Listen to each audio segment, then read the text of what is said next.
You want to earn $100 or more per hour in your small engine repair business starting from scratch? I'm going to show you how today. Click created from below to get started. Thank you. Well, let me first tell you thank you all for subscribing to this channel and hope you have a happy and a safe holiday. Today, I'm going to tell you how you can start a very lucrative small engine repair business in your spare time, just starting with nothing. And I'm going to tell you how I did it, and I'm going to tell you what kind of tools you need, how to get customers, how to have free advertising, and build up your business as either a sideline or a full-time business, and much, much more. So let me get started. Have a look at my garage first. Several years ago, this was completely empty. There was nothing in here. And when I retired from UPS, I needed to do something. And one day I was working on my snowblower when my neighbor came over and asked me to fix his. So I fixed his snowblower, and then another neighbor came over. And before you know it, word of mouth, I had so much business, I couldn't handle it all. And I was just doing this as a sideline. Most of my repairs were for free, and then people wanted to give me money for it. And you can make anywhere from $80 to $125 an hour doing this. The demand for small engine mechanics is huge, and it's unbelievable. All the shops are hiring, and you can just if you're a young person just starting out and you want to get into this business, what I suggest is that you get a job at a small engine shop and work there for a year or two. But this is a great sideline for just about anybody. If you have a regular job or you're retired and just want to do something on the side, it's just incredible what the demand is. And a lot of these shops will train you, of course. They will send you to school and train you. And once you've gotten some experience under your belt, you can work on your own on the side or start your own business. But what I did was after I retired, I was just playing around with small engine equipment, and I put an ad on social media, nextdoor.com or the local Facebook groups, and I was asking people for free small engine equipment that was broken. I'd say, before you take it to the dump, give it to me. I'll haul it away for free. So I got, the first time I did that, I got like 8 different machines. I got a wood splitter, a snowblower, actually a Honda snowblower, a generator, a couple chainsaws, uh, a weed eater, and some of it was junk, but I started fiddling around with them and fixing them. And some of them were easy fixes too. The person just couldn't get it started, so they were going to take it to the dump. So I'd watch some YouTube videos on how to clean out the carburetor or whatever. Um, I cleaned out the carburetor on this wood splitter. Uh, it was a chipper actually, and I fixed it, and I sold it for $400. And then on the Honda snowblower, it had a broken belt, so I didn't even know where the belts were. So I went on YouTube, researched it, changed the belts, and I sold that for like $800. And then after a while, I just learned by experience. I would take apart small engines, generators, and lawnmowers and chainsaws, and I'd learn how to put it back together. And see what made them tick, and then I would fix them up and either sell them or keep them for myself. And then after a while, a lot of times people would message me on Facebook. He says, "Hey, Anthony, I got this snowblower that won't start. Can you help me?" And I said, "All right, I'll give it a try." And I would work on it, and sometimes it'd take me a couple days, but I kept on working on it until I got it fixed, and then I give it back to them. And then, of course, they're going to tell their friends and neighbors. And I didn't even advertise. I didn't pay for a single penny of advertising, and I wasn't actually doing this for as a business. I'm retired now, so I'm telling you folks everything I learned on this kind of small engine business: snow blowers, generators, pressure washers, anything with a small engine on it, I would work on. And after a while, it just became, most of you people know me as the Honda guy, Honda snowblower man, is because where I live in Lake Tahoe, 99% of the snowblowers up here are Honda snowblowers. So that's all I work on now. I'll work on any kind of small engine with a Honda small engine on it because they're all pretty much all the same. And so after a while, I had so much work, I had to turn it away. And so that's how I started doing it. People started, you know, uh, offering me money, and I'd go to the shops, and I seen the shops are charging $125 an hour. So what I did was just charge by the job. I figured, well, if this is going to take me an hour, maybe I should just charge like $80. So it just ballooned from there, and it was just a sideline for me. It wasn't full time, but I could have very easily made it full time if I wanted to. And I learned a lot over the years. So I'm going to tell you a little bit of a tricks of the trade on this. Like I said, I just started picking up free equipment and working on it, and then selling it, and then word of mouth got out that I could fix these small engines, and before you know it, I just had so much work I didn't know what to do with it. So, like I said, let me show you our garage here. I started with nothing. I had a basic, people are always asking me what kind of tools you need.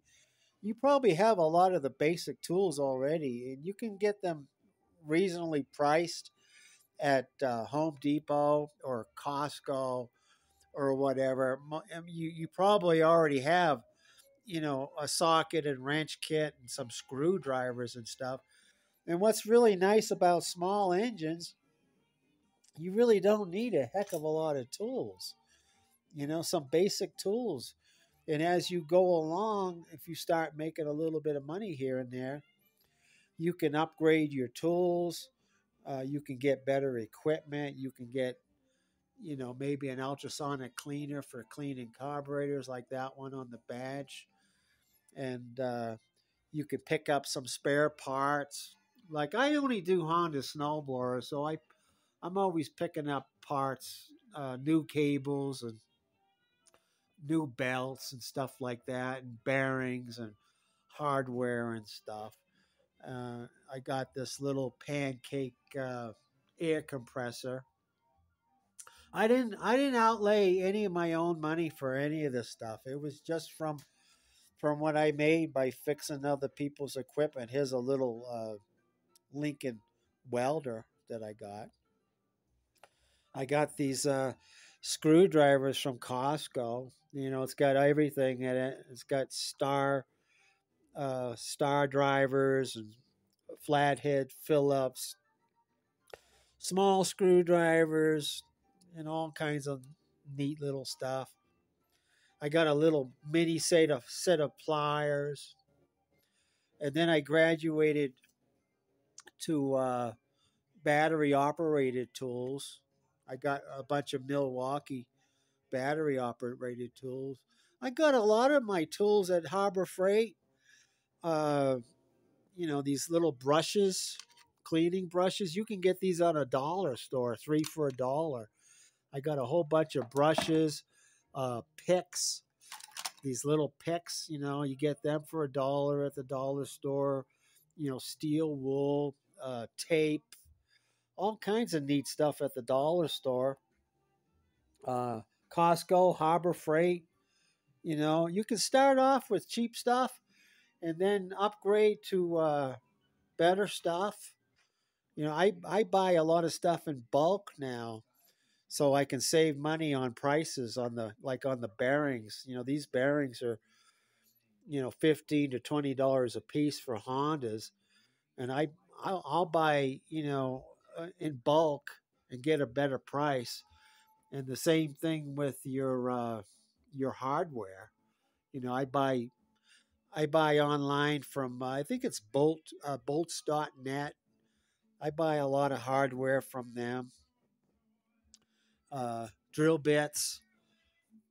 I got these online. Drill Hog and all kinds of. I started off with nothing practically. I used these cupcake pans. To organize some of my hardware when I'm doing a job. These magnetic trays.